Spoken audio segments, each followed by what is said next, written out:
Yes, welcome to Bikes with Rye. Thank you for clicking on my video. Well then, the third generation 2021 Suzuki Hayabusa has just recently been officially announced, and I want to share with you my first thoughts. Now before we get into discussing the new Suzuki Hayabusa, how about we just have a quick history lesson to set the scene. The first gen Hayabusa hit the roads in 1999 and immediately won acclaim as the world's fastest motorcycle with a top speed of 194 miles per hour. Though fears of a European regulatory backlash or an import ban, there was a gentleman's agreement between manufacturers in 2001 to limit their motorcycles to 186 miles per hour.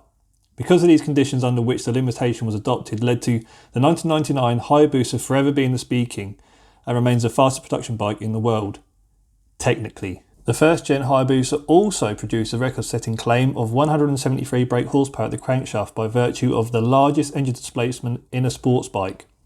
The huge 1300cc engine also produced 99 foot-pounds of torque.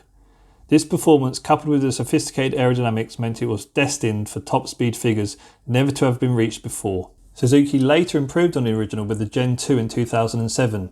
This Busa had a slightly larger engine at 1340cc, increased power output of 194 brake horsepower and 115 pounds-foot of torque, and obviously new styling without losing its original looks and character. So the Hayabusa is quite a big deal then. Over the years, Suzuki has sold near on 200,000 Busas, but eventually putting a stop to production in 2008 due to the Euro 5 limitations. Didn't matter though, the bike remained a motorcycling legend. With that said then, you would imagine Suzuki would come back in 2021 and repeat history all over again, right?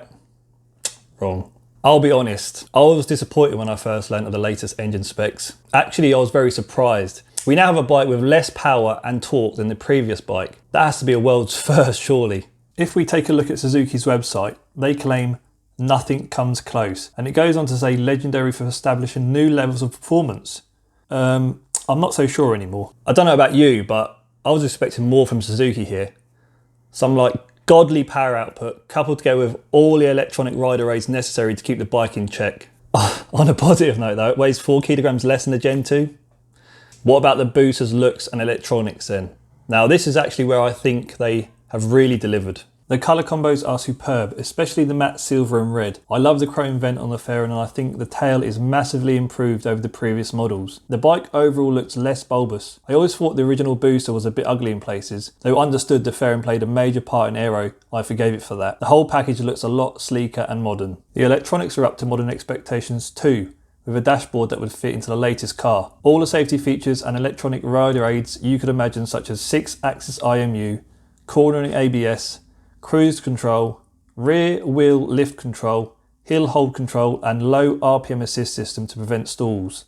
So it's pretty clever then. It is obvious the latest Hayabusa hasn't done a repeat and taken the motorcycling world by storm. At least nothing really has done that since arguably the Kawasaki has done with their supercharged H2. Speaking of which, the Hayabusa's direct competition, and that being the 200 brake horsepower H2SX. The Hayabusa is pricing at $16,499, whereas the H2SX starts at $15,899. I think that's going to be a difficult choice. Hope you enjoyed this video. If you did, I would really much appreciate a thumbs up, and I hope to see you on another video soon. See you later.